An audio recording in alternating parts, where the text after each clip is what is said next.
इस्लाम सदकल्लाहुल अज़ीम। इस्लाम की फितरत में कुदरत ने लचक रखी है, इतना ही ये उभरेगा जितना के दबा देंगे। वो अमेरिका और इसराइल के कुत्तों, तुम जाओगे कहाँ बचकर? हड्डी की जगह तुमको खंजर से गिजा देंगे। इन तोपों के दिहानों को मोड़ लो तुम, वरना इन गंदे खिलौनों से हम तुमको सजा देंगे। वाजिबुल एहतराम मुझा मुअज़्ज़ज़ मुकर्रम जी शऊर ऐं गयूर हम सफ़र साथियों, मुझे मरकज़ी सालार तव्हां के तफ़सीली तौर ते आलमी मुल्की इलाक़ाई सूरत हाल खां चंगी तरह आगाह कयो आहे। ऐं सिर्फ़ इसरार जे तौर ते 2 मिंट अवांजा वठंदुसि। अज़ीज़ दोस्तो, सिर्फ़ हिन वक्त जे अंदर कौम परस्तन के इहा मयार मोकिलियां थो हिन स्टेज तां त हिन सिंध धरती जे अंदर जेको हींअर उमरकोट जे अंदर गुस्ताखी वारो अमल थियो ऐं उन खां पोइ कादियानियुनि जे ख़र्च ते गाॾियूं उन्हनि कराए ॾिनियूं, दावतूं उन्हनि कयूं, उन्हनि जे ख़र्च ते ही ॻाइणा लिबरल लॾो, उन क़बर ते वेही जेके राग रंग तंबूरा खणी उन्हनि गाना बजाना कया, शराब पीतो, इहो सॼो कादियानियुनि जो ख़र्च हुयो जेको हिननि खे ॾिनो वियो। जेका ॻाल्हि वाउखी थी चुकी आहे, उन खां पोइ जेको हिननि वरी कराची जे अंदरि रवादारी मार्च रखियो औरतूं वठी ऐं उहो NGOs अमेरिका जे पैसनि ते, त हाणे हिन जमियत उलमा इस्लाम जे मज़हबी वधंदड़ सैलाब खे कीअं रोकजे, इन जे अॻियां बंदि कीअं ॿधजे, इन्हनि जे लाइ हिननि हिकिड़ो नओं महाज़ खोलण जी कोशिशि कई हुई। लेकिन आऊं हुननि खे ॿुधायां थो त हिन सिंध जे अंदरि हिन खां अॻु में हिंदो पाक जे अंदरि लाखे साहब तव्हांखे ॿुधायो त अंग्रेज़ सां विढ़ण वारा आलिम हुया, उहे तव्हांजा कामरेड ऐं को परस्त कोन हुया, पर उहो मुंहिंजे सिंध जो साईं ताज महमूद अमरोटी रहमतुल्लाह अलैह हुयो। ऐं उहो हिन पीर झंडे में जंहिं पढ़ायो ऐं मर्कज़ क़ाइमु कयो, अमरोट जी मस्जिद जे अंदरि अंग्रेज़ जे ख़िलाफ़ वॾो मर्कज़ क़ाइमु कयो। हिन धरती खे, हिंदुस्तान जी धरती खे अंग्रेज़ खां आज़ादी ॾियण में कंहिं बि लिबरल लॾे जो किरदारु कोन्हे, उहो मुंहिंजे उलमा इकराम जो किरदारु आहे। ऐं उन खां पोइ सिंध धरतीअ जे अंदरि ॿेटनि जे लाइ, चेटनि जे लाइ, खूहनि जे लाइ, तेलनि जे लाइ, जबलनि जे लाइ कारूंझर जी चोटी ते चढ़ी जेकॾहिं कूकारियो ऐं बाकारियो आहे, मुंहिंजो राशिद ख़ालिद महमूद सुमरो आहे। इन खां अॻु में हिन इस्लाम जी आबियारी जे लाइ ऐं सिंधूअ जी सींध सवारण जे लाइ मुंहिंजो शहीद डॉक्टर ख़ालिद महमूद सुमरो सखर जी मस्जिद में गोलियुनि जो पख बणिजी मस्जिद खे रत में रंगीन करे हुसैनियत जी तिर्ज़ ते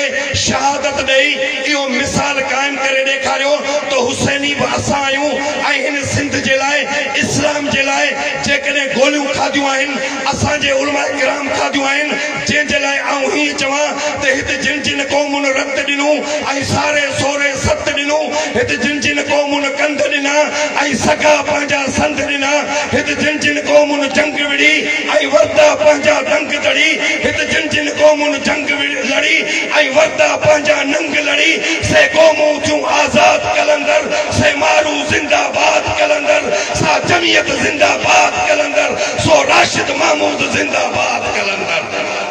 रत ॾेई, रत जो रेज ॾेई सिंधूअ जी सींध जेकॾहिं सवारी आहे, उहो डॉक्टर ख़ालिद महमूद सूमरो आहे, जो हिन सिंध धरतीअ जे लाइ अॼु बि जेकॾहिं विढ़ंदो अचे, रिढ़ंदो अचे, लड़ंदो अचे, उहो संदुसि सगारो आवाज़ राशिद महमूद जी सूरत में हिते सिंध धरती जे अंदरि बाक़ाइदे गूंजे थो पियो। लेकिन क़ौम परस्तो मूंखे ॿुधायो, जॾहिं हिन सिंध जे अंदरि पाकिस्तान जे अंदरि जॾहिं एहतजाज थिया, हुन नॉर्वे जे अंदरि, डेनमार्क जे अंदरि, फ्रांस जे अंदरि, बर्तानिया जे अंदरि पैगंबर अलैहिस्सलात वस्सलाम जा तौहीन आमेज़ खाका शाया थिया त सिंध बरी उथी, वतन बरी उथियो। लेकिन क़ौम परस्त पैगंबर जी अज़मत जे लाइ असांजे मज़हबी लॾे सां राशिद महमूद सां गॾु एहतजाज में कोन शरीक थियो। चीफ जस्टिस पाकिस्तान साकिब निसार कराची जी मदीना मस्जिद जी शहादत जा नोटिस कढिया, लेकिन उन ते 2 महीना एहतजाज थियो। अॼु चीफ जस्टिस कोन्हे, मस्जिद मौजूद आहे, को बि तनाज़ा एहतजाज में कौन आयो कुरान के सालियो वियो एहतजाज थिया कौम परस्त राशिद महमूद साहब एहतजाज में गल कौन बीठो सखर जूं 17 मस्जिदूं बिल्डोज कयो वियूं राशिद महमूद अॻियां आयो एहतजाज कया विया कौम परस्त राशिद खालिद मामून सुमरो कायदे सिंध अल्लामा राशिद खालिद मामून सुमरो नारे तकबीर जमियत उलमा इस्लाम सखर जे शहीदुन मस्जिद जे शहादतुन ते कौम परस्त एहतजाज में शरीक कौन थियो ऐं उन खां अलावा मदरस जे खिलाफ जेके तहरीक हली इस्टेब्लिशमेंट जी टाइम जे हवाले सां ही कौम परस्त अॻियां कोन आया न गुस्ताख जे मसले में न अज़मत जे मसले अज़मत रसूल जे मसले ते न कुरान जी गुस्ताखी जे मसले ते न मस्जिद जी शहादत जे मसले ते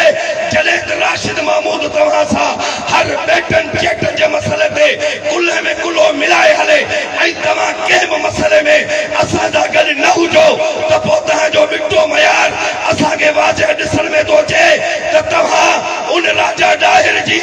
औलाद आहियो जंहिं भेण सां निकाह कयो असां उन बिन कासिम जी औलाद आहियूं जेको इस्लाम पसंदि हुयो ऐं अॼु तव्हांखे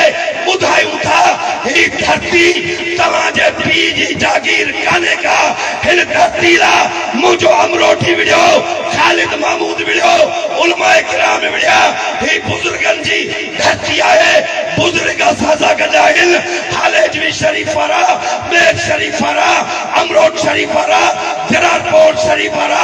सुमराणी शरीफ़ वारा शाह अब्दुल करीम बुलड़ी वारो आलिम हुयो सचल आलिम हुयो शाहबाज कलंदर कुरान जो हाफिज आलिम हुयो मुंहिंजो भेटाई उनके मसनवी रूमी हथ में हुयो ये बुजुर्ग आलिमन जे लड़े जा हुया मदरसन सां वास्तो रखंदड़ हुया इन करे सिंध कल बि इस्लाम पसंदनि जी हुई अॼु बि इस्लाम पसंदनि जी आहे सुभाणे बि सिंध इस्लाम पसंदनि जी रहंदी इन करे आखिर में सिंध बाबुल इस्लाम कॉन्फ्रेंस रखी वई आहे सखर में नालो इन करे ॾिनो वियो आहे ही तासुर ॾियणो आहे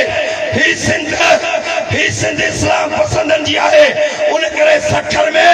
गॾु थी करे वरी लखे सिंधी इहो मैसेज ॾींदा ओ लिबरलो कॉम्प्रेसो कामरेडो मुल्हिदो दरियो ॿुधी छॾियो ॾिसी छॾियो सखर में गॾु थींदड़ 50 लख सिंधी गॾु थी करे इहो सबूत ॾींदा त सिंध इस्लाम पसंदनि जो किलो आहे इन करे डिॼण जी का बि ज़रूरत कान्हे अॻिते वधणो आहे ऐं आख़िर में हीअ शइ चई पंहिंजी जाइ वठंदुसि डिॼो न हाणे साथियो के नवाब खान पीर खां डिॼो न हाणे साथियो के वज़ीर शेख पीर खां डिॼो न कान तोब तीर खां डिॼो न जेल बंद चक चीर खां अचो त जंग जोटियूं हराम खोर शूम सां वॾो पियो इनक़िलाब अचे वॾी के धाम धूम सां वॾी महिरबानी